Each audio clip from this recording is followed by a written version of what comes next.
Good morning children. कैसे हैं आप लोग? आशा है आपने से पहले मैंने जो आपको कामचोर पाठ की 2 स्लाइड्स भेजी हैं आप लोगों ने बहुत ध्यान से सुना होगा। और आज इसका मैं आपको भाग 3 भेज रही हूँ। अभी हमारा चैप्टर कंप्लीट नहीं हुआ था। इस पाठ में आपने पढ़ा था कि किस तरह से एक परिवार के छोटे छोटे बच्चों को स्वयं काम करने के लिए कहा जाता है, क्योंकि वो कोई काम नहीं करते, सारे काम उनके घर के नौकर करते हैं। तो उन बच्चों के अब्बा को ये देखकर बहुत गुस्सा आता है कि ये छोटे छोटे बच्चे सिर्फ खाते हैं और बैठे रहते हैं, कोई काम नहीं करते हैं। इसलिए उन्होंने जानबूझकर कुछ नौकरों को घर की छुट्टी दे दी और कहा कि सब काम बच्चे करेंगे।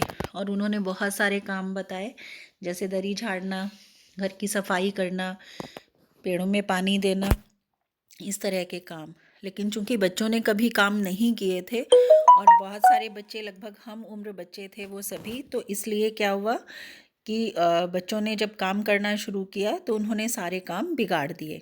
कल आपने पढ़ा था कि किस तरह से उन्होंने जब दरी को झाड़ा चारों कोनों पकड़ के, तो सारे घर में धूल भर गई, उन बच्चों के सिर में मुंह पर भी धूल हो गई। जब उन्हें वहाँ से हटाया गया तो उन्होंने झाड़ू लगाने की सोची, और जब वो झाड़ू लगाने लगे तो झाड़ू एक ही थी, तो सबने उसको खींचना शुरू किया तो सबके हाथों में सींकें आई, जिससे उन्होंने एक दूसरे की टांगों पे मारा और कुछ की आंखों में भी जो है वो सींकें लगने से बची। इसी तरह से फिर उन्हें जब ध्यान आया कि दरी झाड़ने के बाद पानी डाल लेना चाहिए, तो उन्होंने पानी डाल दिया और सारे घर में कीचड़ हो गई। उसके बाद उनको जो है वहाँ से भी भगाया गया और पड़ोस के घरों से नौकरों को बुलवाकर 4 आना प्रति बच्चा जो है वो उनको नहलाने के लिए, साफ़ कराने के लिए दिए गए। फिर उसके बाद उन्होंने सोचा कि वो पेड़ों में पानी दें, तो सब बच्चे चूंकि पेड़ों में पानी देने के लिए जाने लगे, तो सबने जो जिसके हाथ में जो बर्तन आया उसने वही बर्तन लिया और एक ही नल पे सारे आ गए। और वहाँ पर भी उनमें आपस में बहुत बुरी तरह से लड़ाई शुरू हुई, जिसे बड़ी मुश्किल से उनकी जो मौसियाँ थी और जो बुआएँ थी उन्होंने छुड़वाया। उसके बाद उन बच्चों ने सोचा कि चलो ये सब काम हमारे बस के नहीं है, तो हम मुर्गियों को ही दड़बे में बंद कर देते हैं। तो जब वो मुर्गियों को दड़बे में बंद करने लगे तो मुर्गियां जो थी वो इधर उधर भागना शुरू हो गई, और इस भाग दौड़ में उन्होंने बहुत सारे काम बिगाड़ दिए। और बीच में ही उन्हें भेड़ें दिखाई दे गई, और जब भेड़ें दिखाई दी तो उन्होंने भेड़ों को सूप भेड़ों के लिए जो है दाने का सूप था वो लेकर चले, तो भेड़ें उनके पीछे पीछे चलना शुरू हो गई और भेड़ों ने पूरे घर में तहस नहस कर दिया। सब चीज़ों को, तरकारी वाली की तरकारी खा गई। और जब ये सारे काम जो है वो उन्हें लगा कि वो नहीं कर पाएंगे, तो उन्होंने सोचा कि वो भैंस का दूध निकालें। अब एक भैंस थी और दूध निकालने वाले कई सारे थे, तो उन्होंने सोचा कि ऐसे तो हम भैंस का दूध नहीं निकाल पाएंगे, तो क्यों ना भैंस के अगले और पिछले पैरों को बांध दिया जाए। तो उन्होंने भैंस के पिछले पैर जो थे वो जो चाचा जी सो रहे थे एक चारपाई पे, उस चारपाई के साथ बांध दिए। और जैसे ही उन्होंने सोचा कि वो अगले पैर भी बांधेंगे, इतने में भैंस चौकन्नी हो गई और वो भागना शुरू कर दिया उसने। और भागते भागते वो पानी के ड्रम से टकरा गई, और जो पानी के ड्रम में पानी था वो उछलकर चाचा जी के ऊपर गिरा।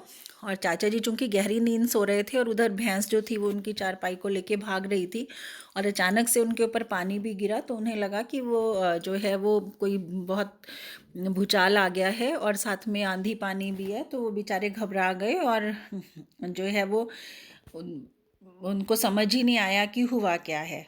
और वो पलंग की दोनों पाटियां पकड़े हुए बच्चों को सांड की तरह छोड़ देने वालों को बुरा भला सुनाने लगे। मतलब उन्हें, वो बेचारे घबरा गए और उन्हें, बच्चों को उन्होंने बुरा भला कहना शुरू कर दिया, क्योंकि उन्हें समझ में आ गया था कि उनके साथ क्या हो रहा है। और बच्चों को बड़ा मज़ा आ रहा था। क्यों मज़ा आ रहा था?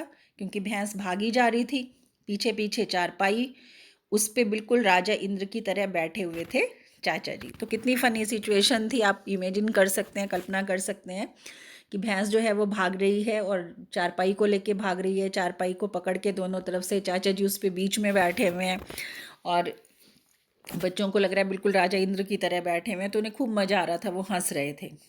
फिर उन्हें ध्यान आया, ओहो, एक भूल हो ही गई, एक गलती हो गई, यानी भैंस का बच्चा तो खोला ही नहीं।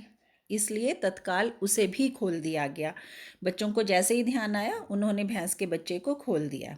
तीर निशाने पर बैठा और बच्चे की ममता में व्याकुल होकर भैंस ने अपने खुरों को ब्रेक लगा दिए। यानी बच्चों का तीर निशाने पर बैठा, मतलब उनका जो एक आइडिया था, उनका जो एक विचार था वो बिल्कुल सही था। जैसे ही भैंस ने अपने बच्चे को देखा वो एकदम रुक गई और बच्चा जो था वो तत्काल दूध पीने में जुट गया। दूहने वाले गिलास कटोरे लेकर लपके, क्योंकि बाल्टी तो छपाक से गोबर में जा गिरी थी। जिनके पास बाल्टी थी वो एकदम जैसे दौड़े तो उनके हाथ से बाल्टी छूटकर गोबर में गिर गई, और जिनके हाथ में गिलास और कटोरियाँ थी वो दूध निकालने के लिए भैंस की तरफ भागे कि अब हम दूध निकालेंगे। भैंस का बच्चा फिर बागी हो गया। बागी हो गया मतलब विद्रोही हो गया, अर्थात भैंस के बच्चे ने भी भागना शुरू कर दिया, वो बच्चों के हाथ में नहीं आया। अब पूरे घर में तूफान खड़ा हुआ।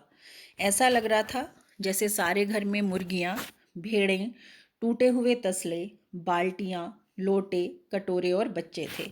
यानी पूरे घर में बच्चों ने जहाँ जहाँ जो जो कार्य किया वहाँ वहाँ उन्होंने उस कार्य को इतनी बुरी तरह से किया कि सारा घर अस्त व्यस्त हो गया, पूरा घर फैल गया, पूरे घर में अव्यवस्था फैल गई और ऐसा लगने लगा जैसे घर में कोई तूफान आया हो। बच्चे बाहर किए गए मतलब आंगन में निकाला गया उनको। मुर्गियां बाग में हकाई गई, उनको दड़बे में बंद करना मुश्किल था इसलिए उन्हें बाग में निकाला गया। मातम सा मनाती तरकारी वाली के आंसू पहुँचे गए। जो सब्जी वाली थी वो बहुत दुखी हो रही थी क्योंकि उसकी सारी सब्जी भेड़ें खा गई थी, तो इसलिए जो तरकारी वाली यानी सब्जी वाली थी उसको उसके आंसू पहुँचने से मतलब है उसको उसकी सब्जी के पैसे दिए गए। जितने का उसका नुकसान हुआ था उसको वो नुकसान उसका पूरा किया गया, उसको पैसे दे दिए गए। और अम्मा आगरा जाने के लिए सामान बांधने लगी। यानी आगरा उन जो था वो अम्मा का मायका था, बच्चों की नंसाल थी, तो अम्मा ने कहा कि मैं अपने मायके जा रही हूँ। धमकी दी अम्मा ने, एक तरह से वो इतनी परेशान हो गई। अम्मा ने क्या कहा? अम्मा ने कहा या तो बच्चा राज कायम कर लो या मुझे ही रख लो, नहीं तो मैं चली मायके। अम्मा ने चुनौती दे दी, यानी उन्होंने चुनौती दे दी, चैलेंज दे दिया कि अगर बच्चों से काम करवाना है तो मैं घर में नहीं रहूँगी। क्योंकि अम्मा ने एक ही दिन में, माँ ने एक ही दिन में देख लिया था कि बच्चों ने काम किया और पूरे घर में किस तरह से तूफान मच गया। अब्बा ने सबको कतार में खड़ा करके पूरी बटालियन जानते हैं ना, सेना में होती है फौज की टुकड़ी का कोर्ट मार्शल कर दिया। कोर्ट मार्शल मतलब उनको सज़ा सुना दी। क्या सज़ा सुनाई? कि अगर किसी बच्चे ने घर की किसी चीज़ को हाथ लगाया तो बस रात का खाना बंद हो जाएगा। अब दूसरी धमकी मिली कि अगर किसी बच्चे ने कोई भी काम किया तो उसको रात का खाना नहीं मिलेगा। पहले क्या धमकी मिली थी कि अगर काम नहीं किया तो रात का खाना बंद होगा, और अब क्या धमकी मिली कि अगर काम किया तो रात का खाना बंद हो जाएगा।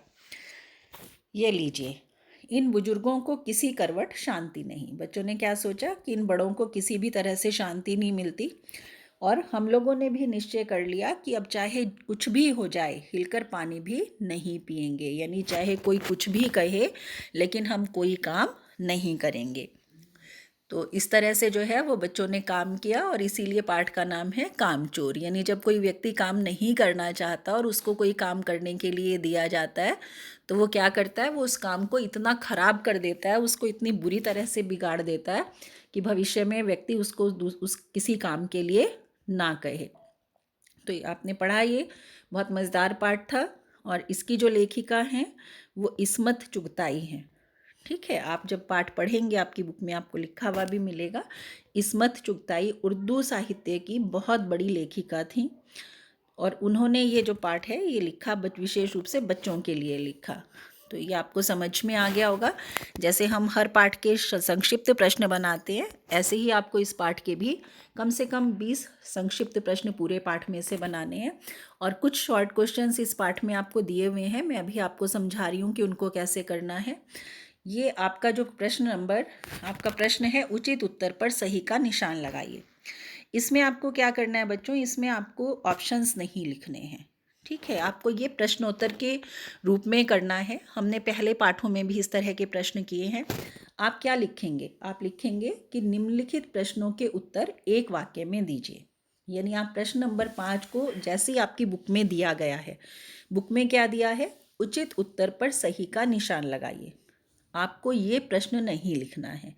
इसके स्थान पर आप लिखेंगे निम्नलिखित प्रश्नों के उत्तर एक वाक्य में दीजिए। ठीक है। अब प्रश्न नंबर क है आपका, पाठ के आधार पर बताइए कि अपना काम खुद करने की आदत किसे होनी चाहिए। तो आपको सारे ऑप्शंस नहीं लिखने हैं, आपको ये उत्तर एक वाक्य में लिखना है। अर्थात आप इसे कैसे लिखेंगे कि अपना काम, पाठ के ये भी नहीं लिखना है पाठ के आधार पर बताइए, पाठ के आधार पर अपना काम खुद करने की आदत बच्चों को होनी चाहिए। ये आपका उत्तर होगा, पाठ के आधार पर अपना काम खुद करने की आदत बच्चों को होनी चाहिए। फिर ख प्रश्न है, सब मजदूर कहाँ से मार मार कर निकाले गए। तो सब मजदूर आंगन में से मार मार कर निकाले गए। मजदूर किसे कहा पता है आपको, बच्चों को कहा गया था मजदूर। भेड़ों को क्या खिलाने की बात हो रही थी, भेड़ों को दाना खिलाने की बात हो रही थी। अंतिम प्रश्न है, किसको भागता देखकर चाचा जी को लगा कि जैसे कोई सपना देख रहे हैं। भैंस को भागता देखकर चाचा जी को लगा कि वे कोई सपना देख रहे हैं। तो ये चारों प्रश्न आप बच्चों करेंगे इस तरीके से और प्रश्नोत्तर के रूप में करेंगे। और ये पाठ आपका पूरा हो गया है। इसके प्रश्नोत्तर हैं पाठ के, वो मैं आपको PDF के माध्यम से भेजूंगी आपके नेक्स्ट सेशन में। तो आप लोग बहुत ध्यान से उसको कॉपी में करेंगे और सारा चैप्टर आप बहुत ध्यान से पढ़ेंगे और शॉर्ट क्वेश्चंस बनाएंगे। अगर किसी बच्चे को कोई प्रॉब्लम होती है तो आप मुझसे निसंकोच पूछ सकते हैं। धन्यवाद। आपका दिन मंगलमय हो।